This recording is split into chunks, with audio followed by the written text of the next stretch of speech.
Hello friends, welcome to Sports All Rounder YouTube channel. PKL 12 தான் கபடி தான். S இது Tamil தலைவாசி UPS தான் 32-31 தோத்துட்டோம்.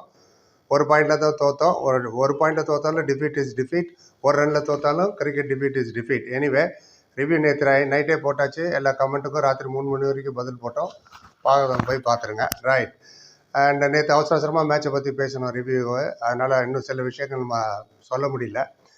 ஒருத்தர் வேறு கேட்டிருந்தாரு, சாகர் இல்லை நீ அந்த ஒன்டரை பற்றி 5 பாயிண்ட் வச்சு அந்த ஊர்கா போடுறதான். நான் எனக்கு ஒன்றும் புரியல. இப்போ வந்து சாகர் ஏன் முதல்ல 10 மேட்ச்சுக்கு வரல, ஏன் முதல்ல 12 மேட்ச்சுக்கு வரல? சரி, சாகர் வந்தார்ல, ஓகே 5 பாயிண்ட் எடுத்து அவரை நான் ப்ளேம் பண்ணல டிஃபீட்டுக்கு.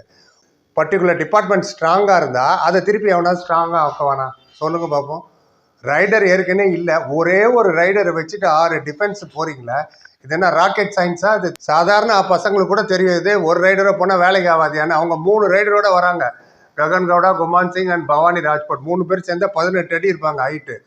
நீ என்னமோ சாகரை பற்றி ஒரு கருத்து சொல்ல மாட்டாரு சொன்னீங்க. நான் கேட்குறேன், சொல்லு மேன். 15 மேட்சா இதுக்கு பெஞ்சில் உட்காந்து என்னத்தான் வேடிக்கை பார்த்துட்டு இருந்தீங்க? இவங்களுக்கு பாயிண்ட் எடுத்தாங்க. ககன் கவுடாக்கெலாம் எப்படி பாயிண்ட் போச்சு? குமான் சிங்லாம் நிறுத்த வேண்டியதானே? எந்த வாய் அதை சொல்லிச்சோ, நேற்று மட்டும் ஒரு 0 பாயிண்ட் இருந்தால் அதே வாய் வேற மாதிரி பேசியிருக்கோம். ஸோ யோசிச்சு பேசுங்கன்னா, நீங்களாம் யங்ஸ்டர்ஸ் காமன் சென்ஸை யூஸ் பண்ணுங்கள், ப்ரெசன்ஸ் ஆஃப் மைண்டை யூஸ் பண்ணுங்கள். எங்கே மேட்ச் தோச்சுன்னா ராங் 7 முடிஞ்சு போச்சு. தப்பான 7 கொண்டு போய் ஏன் 7 டிஃபரெண்ட் வச்சுக்கிறது தானே? 7 டிஃபரெண்ட் வச்சு விளையாடுங்களேன் ஸ்ட்ராங் ஆக்கிறதுக்கு.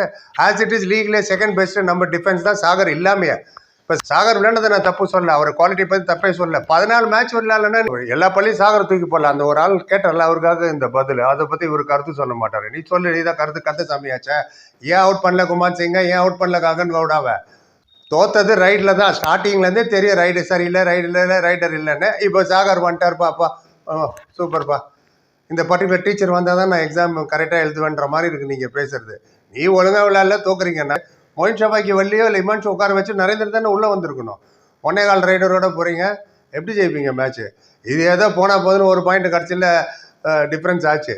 அந்த கடைசி ரைடு கூட அந்த யூபி வந்து common sense, presence of mind. நீங்கள் அதான் நான் தான் கெத்து, நான் தான் பெரிய ஆள்லாம் பார்க்கல, நின்று டயத்தை வேஸ்ட் பண்ணிட்டு வெளில வந்து ஒரு பாயிண்டில் ஜெயிச்சார். எனிவே ப்ரெஸ் கான்ஃபரன்ஸ்க்கு வந்துடும். கோச் அர்ஜுன் வந்தாங்க. ஃபஸ்ட்டு கோச்சில் என்ன கேட்டாங்கன்னு பார்ப்போம். கோச், ரொம்ப க்ளோஸ் மேட்ச்சு, ஒரு பாயிண்டில் தான் தோற்றிங்க, எந்த இடத்துல மிஸ்டேக் நடந்ததுன்னு கோச் சொன்னார். ஸ்டார்டிங்லேயே ரைடர் அண்ட் டிஃபெண்டர் நல்லா தான் விளையாண்டாங்க. செகண்ட் ரைடர் ப்ராப்ளம் ஆயிடுச்சுங்க இன்னைக்கு மட்டும் இல்லை, ஸ்டார்டிங்லேருந்தே ப்ராப்ளம் தான் அது இன்னைக்கு தான் ப்ராப்ளங்கிறாரு. மோயின் ஸ்கோர் பண்ணவே இல்லை. செகண்ட் ஹாஃபில் நரேந்தர் வந்து சில பாயிண்ட் தான் எடுக்க முடிஞ்சுது. Most of the time Arjun வெளில உட்காந்துருந்தார். செகண்ட் ஹாஃபில் 7 நிமிஷம் உட்காந்துருந்தார். 20 நிமிஷத்தில் 7 நிமிஷம் வெளில உட்காந்து என்ன ஆகுறது? யாருமே இல்லை அவரை ரிவைவ் பண்ணுறதுக்கு அப்படின்னாரு. உங்களை யார் சொன்னால் ஒரே ஒரு ரைடரை போக சொல்லி? இருக்கார்ல நரேந்தர், மொயின் ஷபாக்கி. எதிர் டீமுக்கு என்ன மெசேஜ் சொல்கிறீங்க? ஏற்கனவே அர்ஜுன் அவுட் பண்ணால் ஜெயிச்சிருவோன்னு இருக்காங்க. இப்போ அர்ஜுன் அவுட் பண்ணுறது இல்லாமல் அவர் உள்ளே வர்றதுக்கு ஆள் கிடையாது. ஆல் அவுட் ஆனால் தான் உள்ளே வருவாங்கன்ற மாதிரி அவங்க ஒரு இம்ப்ரெஷனை கொடுத்துருக்கோம். Naturally you will lose. அப்புறம் ப்ரெஸ் கான்ஃபரன்ஸில் வந்து இப்போ ரைடர் இல்லைன்னா மேட்ச் அப்புறம் சொன்னார் சுரேஷ்குமார், ரொம்ப க்ளோஸாக வந்தது மேட்ச்சு.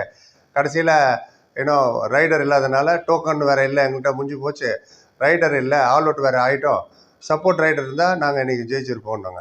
எப்போ அவன் இல்லையோ இன்னொரு ரைடரை வெளிலேருந்து எடுத்துருக்கணும், இல்லை இருக்கிறவங்கள குரூம் பண்ணியிருக்கணும். மற்ற பசங்களாம் விளையாடல. தன்கர்லாம் புதுசாக வந்தவர் ஜெய்ப்பூருக்கு. தன்கர் ஆகட்டும், அஜித் சவான், தேவாங்க, ஆயான் நேற்று பண்ணல. ஜிஜி, குமான் சிங்கு, ககன் கவுடாவும். எவ்வளோதான் நீங்கள் அர்ஜுன் ப்ளேம் பண்ணிட்டு இருப்பீங்க? அவ்வளோதான் அவரால் முடியும். ரைடரோட அவ்வளோதான். இது எப்படி இருக்குன்னா, நீங்கள் மேக்ஸில் 100 அவுட் ஆஃப் 100 வாங்கி எடுக்கிறீங்க. ஓகே, ஒரு சப்ஜெக்டில் ஹிஸ்ட்ரின்னு வச்சிங்களேன், ஹிஸ்ட்ரியில் ரொம்ப வீக்கு. யாருக்கு எதுக்கு டியூஷன் எடுப்பீங்க? நீங்கள் ஹிஸ்ட்ரிக்கு எடுப்பீங்களா, மேக்ஸுக்கு எடுப்பீங்களா? ஏற்கனவே நீங்கள் மேக்ஸில் 100 அவுட் ஆஃப் 100, ஆனால் ஹிஸ்ட்ரியில் 30 மார்க் தான் எடுக்கிறீங்க. நீங்கள் என்ன பண்ணுறீங்க? டியூஷன் போய் மேக்ஸுக்கு திரும்ப வச்சுக்கிறீங்க. அதே கதை தான் இது. அடுத்த கேள்வி கேட்டாங்க, சென்னையில் நீங்கள் 2 மேட்ச் ஜெயிச்சிங்க, டெல்லியில் 2 மேட்ச் தோற்றுறீங்களே கண்டினியூஸாக, மோரல் டவுனாக இருக்கும். இப்போ என்ன மெசேஜ் கொடுத்து அவங்க மோரல் அப் பண்ண போகிறீங்க, அது சொல்லுங்கள் அப்படின்னாரு. சொன்னார், நாங்கள் பிளானோட தான் வந்தோம். அண்ட் என்ன பிளானோட வந்தாங்க தெரியல. ஃபர்ஸ்ட் ஆஃப் ஆல் ஸ்டார்டிங் 7 தப்பு. Anyway two or tie every match. எங்களுக்கு இனிமேல் லாஸ்ட் மோமெண்ட்டில் தான் நாங்கள் தோற்றோம். இன்றைக்கி யூபியோட டே ரொம்ப நல்ல டேன்னாரு. யூபி டே வாஸ் வெரி குட்டா. ஆமாம், அதனால தான் அவங்க ஜெயிச்சாங்கன்ற மாதிரி சொன்னார். அப்புறம் இன்னொரு கேள்வி கேட்டாங்க கடைசியாக, ஃபர்ஸ்ட் ஹாஃபில் நீங்கள் வந்து லீடில் தான் இருந்தீங்க, ஸ்லோலி மோமெண்டம் கை விட்டு போச்சு, செகண்ட் ஹாஃபில் என்ன ராங் ஆச்சு, ஏன் தோற்றிங்கன்னு சொன்னார். செகண்ட் ஹாஃபில் ஒரே ஒரு டிஃபெண்டர் ஒரு மிஸ்டேக் பண்ணார். அண்ட் அதனால தான் நாங்கள் ஆல் அவுட் ஆகிட்டோம்.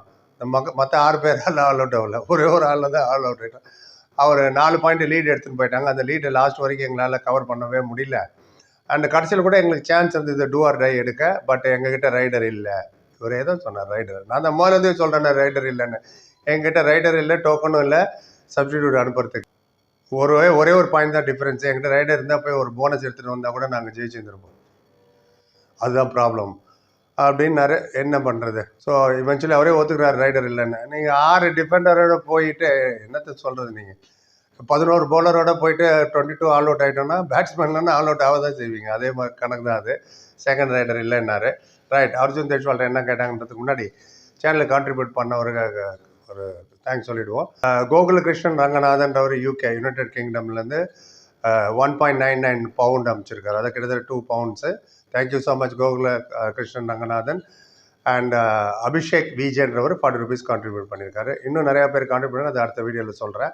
Thank you so much Gokulakrishnan and Abhishek. Friends, fans, viewers, subscribers, நீங்களும் கான்ட்ரிபியூட் பண்ணிச்சா லைக், டிஸ்லைக் பக்கத்தில் சூப்பர் தேங்க்னு ஒரு பட்டன் வரும். நமக்கு 40 ருபீஸ் தான் மினிமம். கம்பல்சரியில் ரிக்வஸ்ட் தான். சேனல் வச்சு யூஸ்ஃபுல்லாக இருக்கும். அடுத்த வீடியோவில் உங்கள் பேரை சொல்லுவோம். யூடியூப் உங்கள் பேர் பக்கத்தில் உங்களை தேங்க்ஸ் போடுவாங்க. ரிக்வஸ்ட் தான், இது கம்பல்ஷன் இல்லை. ரைட். அர்ஜுன் என்ன கேட்பேன்னு பார்ப்போம். ரிஜெக்டட் தான் இருந்தார். வேறு என்ன பண்ண முடியும் அர்ஜுன் அண்ட் குஜராத் உங்க கூட மேட்ச். இப்போ நெக்ஸ்ட்டு இப்போ கூட குஜராத் ஜெயிச்சிட்டாங்க. அன்றைக்கி ஜெயிச்சோன்னா ப்ரெஸ் கான்ஃபரன்ஸில் கேட்ட கேள்விக்கு பதில் அவங்க சொன்னாங்க, நாங்கள் அர்ஜுன் அவுட் பண்ணால் மேட்ச் ஜெயிச்சிருவோம். அர்ஜுன் தான் எங்களுக்கு த்ரெட் அப்படின்ட்டாங்க. அதை பற்றி என்ன நினைக்கிறேன்? அவங்களுக்கு ஏதாவது பிளான் வச்சுருக்கேன் அப்படின்னு சொன்னார். எஸ், எங்களுக்கு விக்ட்ரி தேவை. அண்ட் எல்லா மேட்சுமே டூ ஆர் டை தான் எங்களுக்கு. குஜராத் ரொம்ப நல்ல டீமு, அவங்களுக்கும் விக்ட்ரி தேவை. அவங்களும் ஃபைட் பண்ணுவாங்க நல்லா. அண்ட் குஜராத் வேறு ஜெயிச்சதுனால ஆட்டோமேட்டிக்கலாக அவங்களோட கான்ஃபிடென்ஸ் வேறு ரொம்ப ஹையாக இருக்கும். அண்ட் இன்றைக்கி நாங்கள் நிறைய தவறுகள் பண்ணோம். அண்டு குஜராத் டீமுக்கு எதிராக அந்த மாதிரி தவறு பண்ண மாட்டோம். அண்டு எங்களோட டார்கெட் வந்து ஹோல் டீமு, பர்டிகுலர் பர்சனுக்காக கிடையாது. அண்டு போன வாட்டி கூட நாங்கள் குஜராத் டைட்டில் சூப்பர் டேக்கில் தோற்றோம். ஞாபகம் 5 சூப்பர் டேக்கிள் பவன்லாம் இருந்தார், மிஸ் ஆச்சு. அதை சொல்கிறாரு. அப்புறம் இன்னொருத்தர் கேட்ட ஷாதுலு அண்ட் இமான்ஷு சப்ஸ்டியூட்டாக வந்த இமான்ஷு ரொம்ப நல்லா விளையாண்டாங்க. உங்களுக்கு யாரை டார்கெட் பண்ண போகிறீங்கன்னு சொன்னேன். சரி, பிளான் வந்து ஹோல் டீமுக்காக தான் நாங்கள் பிளான் பண்ணிட்டு வருவோம். ஒரே ஒரு பிளேயருக்கெல்லாம் பிளான் பண்ணிட்டு வர முடியாது. ஏன்னா ஒரே ஒரு பிளேயரால் மேட்ச் ஜெயிக்க முடியாது. ஹோல் டீமுக்கும் நாங்கள் பிளான் பண்ணோம். அது ஷாதுலுவோ, இமான்ஷுவோ, ராகேஷோ யாராக இருந்தாலும் எல்லாருமே குட் ரைடர்ஸ் தான். எல்லாருக்காகவும் நாங்கள் இது ஒரு டீம் கேமு, எல்லாத்துக்கும் பிளான் பண்ணிட்டு வரோம். அண்ட் நாங்கள் ஒரு பர்டிகுலர் பிளேயருக்கு பிளான் பண்ணலன்னா அவர் ஒரு மேட்ச் எடுத்துன்னு போய்டுவார், ஜெயிச்சிருவாங்க. ஸோ க்ரூஷியல் மூமெண்ட்டில் சரியான இடத்துல பாயிண்ட் வராது. அந்த இடத்துனால எல்லாரையும் டீமை பற்றி அனலைஸ் பண்ணுவோம். மைண்ட் செட்டு ஒரே ஒரு மைண்ட் செட் தான், நாங்கள் மேட்ச் ஜெயிக்கணும் அண்ட் ஹோல் டீமுக்கும் பிளான் பண்ணிட்டு வருவோம் நாங்கள். அப்புறம் இன்னொருத்தர் கேட்டார், அர்ஜுன் நீங்கள் மட்டும் தான் பெர்ஃபார்ம் பண்ணுற, மற்ற ரைடர்லாம் எதுவும் பெர்ஃபார்ம் பண்ணுற மாதிரியே தெரியலையே, க்ரூஷியல் டைமில் செகண்ட் ரைடர் வேறு மிஸ்ஸிங், உங்களுக்கு சப்போர்ட் இல்லை, அதை பற்றி என்ன நினைக்கிறேன் அப்படின்னாரு. சொன்னார். அவர் பாருங்கள் எவ்வளோ பெருந்தன்மையாக. என்னோடய பெர்ஃபார்மன்ஸை டவுன் ஆகுது அப்பப்போ. அண்ட் எந்த டீமும் மெயின் பிளேயர் தான் பிளான் பண்ணிட்டு வருவாங்க. அதனால தான் என்ன பிளான் பண்ணிட்டு தான் எல்லாருமே வராங்க. ஸ்ட்ரெயிட் ஃபார்வர்டு இது. ஆப்போனண்ட் நேச்சுரலி எந்த ஸ்ட்ராங் பிளேயரோ அவங்களுக்கு தான் அவங்க பிளான் பண்ணுவாங்க. ஸோ அது மாதிரி என்ன பிளான் பண்ணி வந்தாங்க. நான் பாயிண்ட்டும் எடுத்தேன், டேக்கிளும் ஆகிட்டேன். இந்த ஒரு மேட்சை பற்றி சொல்ல பொதுவாகவே சொல்கிறாரு. பாயிண்ட் எடுக்க போனால் டேக்கிள் தான் ஆகணும், இல்லைன்னா பெஞ்சில் உட்காந்துருந்தால் நம்ம அவுட் ஆக மாட்டோம். இது என்னோட கருத்து. எனிவே பாயிண்ட் எடுக்க போகும்போது அவுட் ஆகிறது சகஜம் தான். டிஃபெண்டர் கொஞ்சம் மிஸ்டேக் பண்ணாங்க. ரைடர் ஆல்சோ க்ரூஷியல் டயத்தில் பாயிண்ட் எடுத்துகிட்டு வரல, அதனால தான் நான் அப்படின்னு சொல்லிட்டு அர்ஜுன் முடிச்சேன். இவ்வளோ மொத்தம் வந்து நீங்கள் என்ன நினைக்கிறீங்க? அடுத்தது வருது குஜராத்தோட ப்ரிவியூ எடுத்துகிட்டு வரேன். ப்ரிவியூ பார்த்து லைக், கமெண்ட், சேனல், சப்ஸ்கிரைப். சந்திக்கிறேன். Thank you so much.